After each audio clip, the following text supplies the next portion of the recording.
Hi everybody, it's Isabella here, and welcome to The Vampire Princess Chapter Uno. Last time we read the prologue, which you guys seem to really like. So now we're here reading Chapter 1. I'm going to be explaining a few things right now, kind of briefly reading the chapter. Um, One, I'm going to explain. Okay, so I'm actually explain it. So the reason why there's a few days of an age gap is I ran into a Karen, the same Karen that from a couple months ago. If you guys want to go watch that video, and there's another one coming out in like a few minutes. You guys can go watch those videos and come back to this one. And then I also got road rash again. I can't really show you guys what's underneath the band-aid. So I'm gonna explain a couple things about the chapter. So I'm pretty sure every time that Nightmare speaks in this chapter, she talks with a stutter, so it's like like stuff like that. Like I'm trying to find something like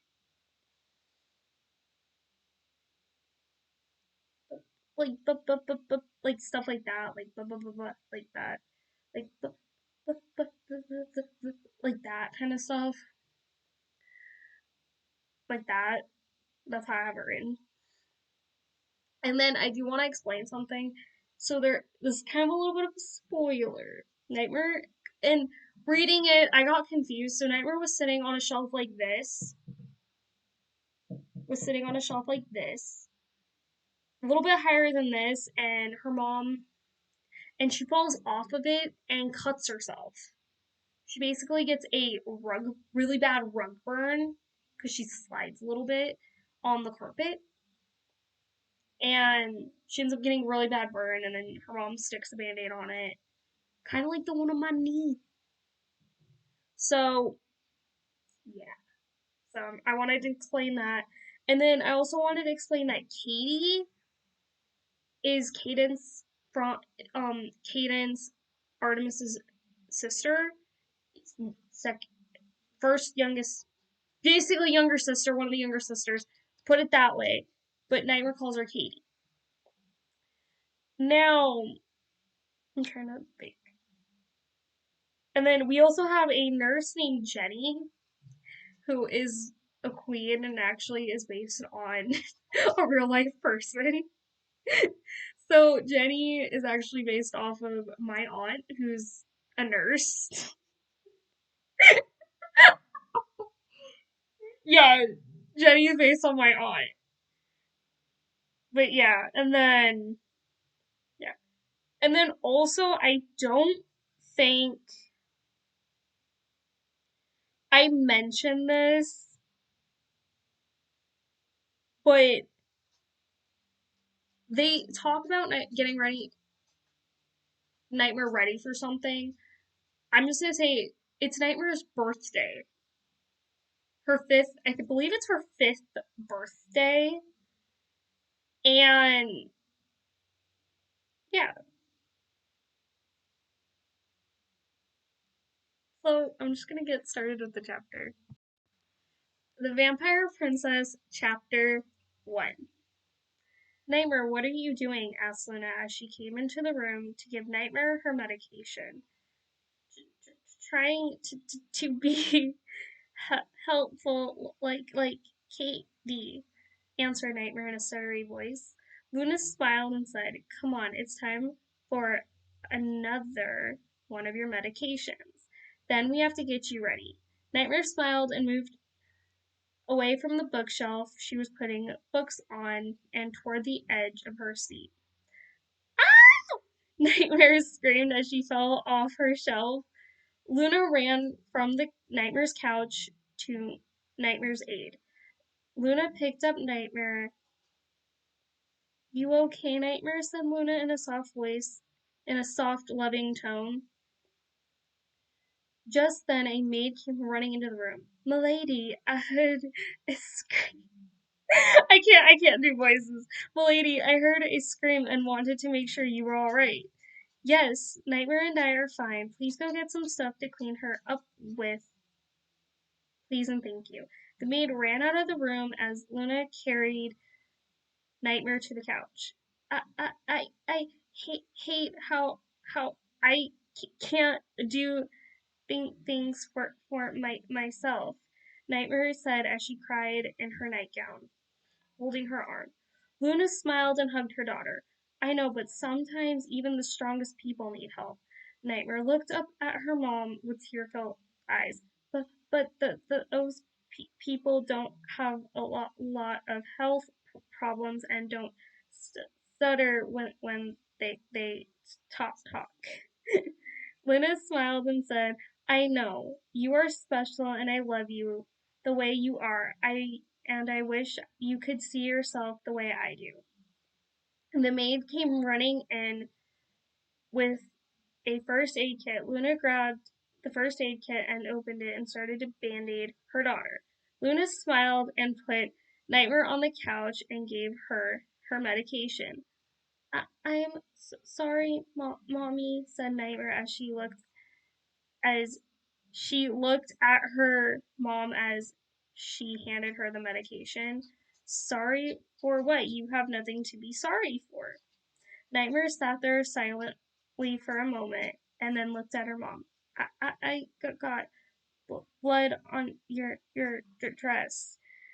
Luna looked down and saw blood on her dress, then looked up and saw her daughter starting to cry. Nightmare, you are more precious to me than any dress in the world, said Luna as she began to hug Nightmare. Nightmare hugged her mom back. Mommy, I am tired. Luna looked at Nightmare and picked her up and took her to bed. Just then, Artemis walked in. Luna, are you and Nightmare okay? Luna looked at Artemis and smiled.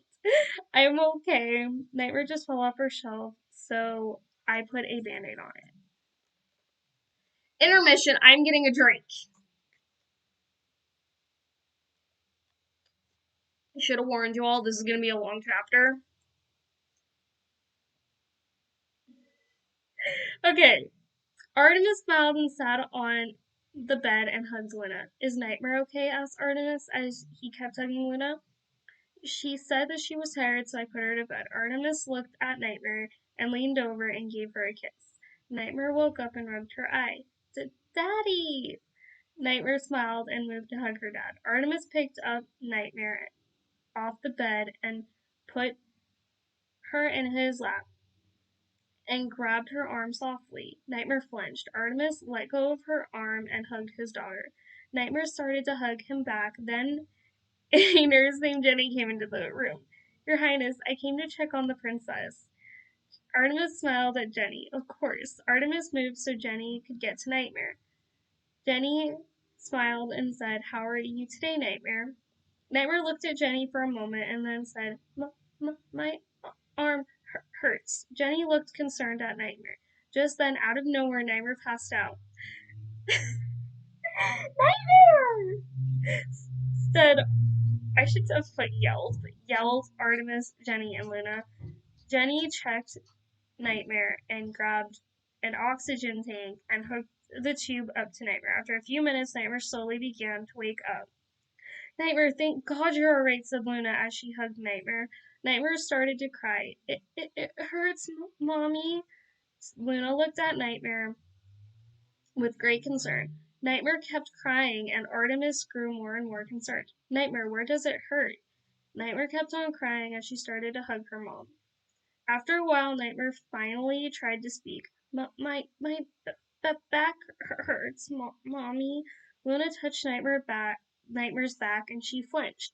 Luna saw Nightmare's back was all bruised. Jenny walked over to one side of the room and came back with a wheelchair and blanket and some cream. Nightmare, this might hurt just a little, okay? Said Jenny, lifted up Nightmare's nightgown and put cream on her back.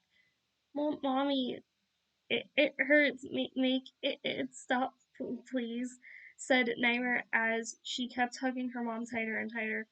All done, Nightmare. I'm going to put you in the wheelchair now, said Jenny as she reached towards Nightmare. Nightmare grabbed her mom tight and Luna said, Nightmare, I will be right here with you. Don't be afraid. Luna grabbed her daughter and set her gently in the wheelchair.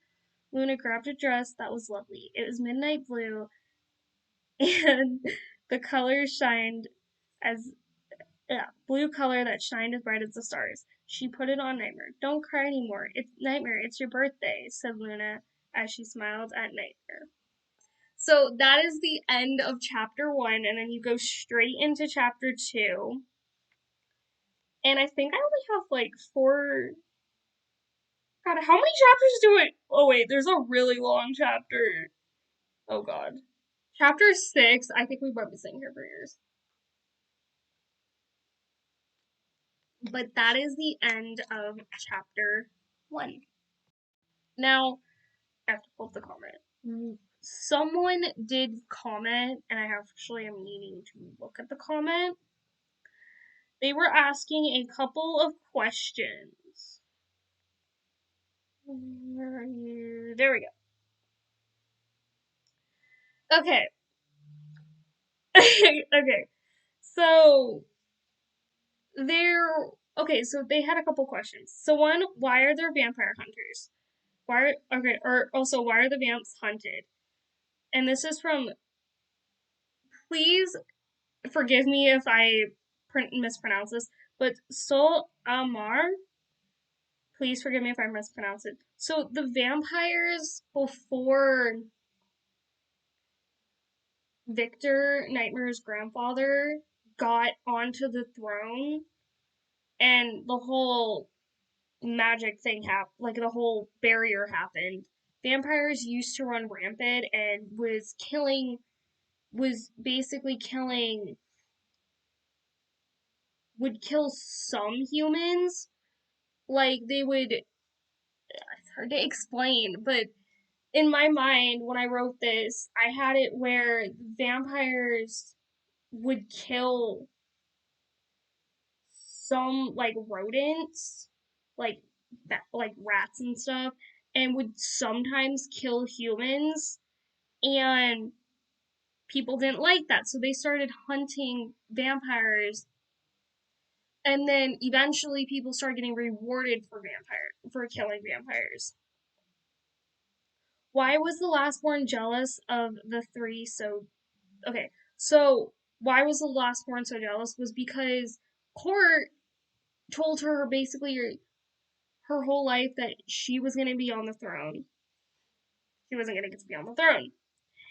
And Nightmare basically, okay, so the reason why Anne Marie is so jealous of her siblings is because she really wants to be on the throne and was told for a majority of her life by Court, oh, you're going to get to be the queen, you're going to get to be in power.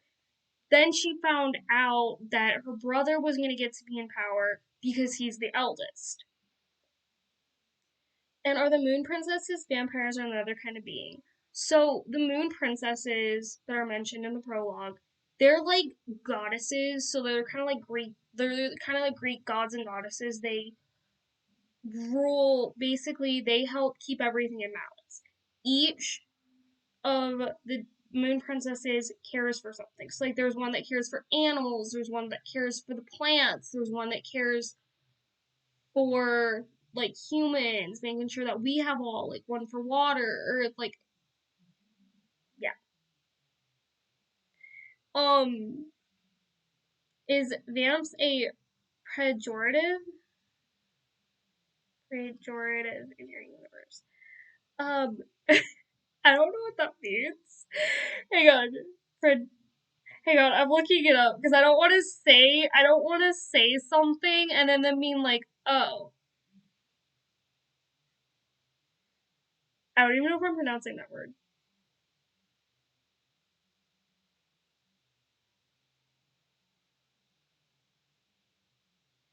Yes, actually. So vamps basically get called vamps by the humans because it's a way of like showing, no way. Okay. Okay, so then is Nightmare's aunt that died in a war her sister, her father's, or her mother's sister? It was. This is gonna be so weird. This is actually her mother's sister. So the aunt that died in the war, she was a warrior princess, and she died in the war between the vampires and the humans before it was put up. Okay, next question. What was the war about? So the war was basically about it was humans versus vampires, basically. And the vampires were basically getting destroyed by the humans. And if it wasn't for Victor and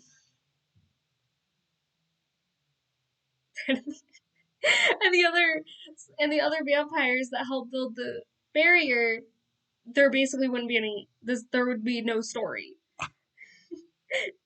What does the realm and the land look like? Ooh. Well, the barrier is basically makes anything, so like, let's say, this is gonna be so weird. This is the barrier. Let's say, like, this is the barrier, and let's say this is the vampire realm, and then this is on the other side is, actually, this is humans, this is vampire. Anything on this side of this barrier cannot be seen on this side. And yeah, and I gotta relook at the comment. And on the vampire side, it basically looks like a medieval. It's like the way I have it is on the vampire side, you have like a medieval slash Victorian world, and like you have a really beautiful palace, and everybody is wearing like kind of like Victorian fancy, really fancy clothes. There's no poverty in the kingdom.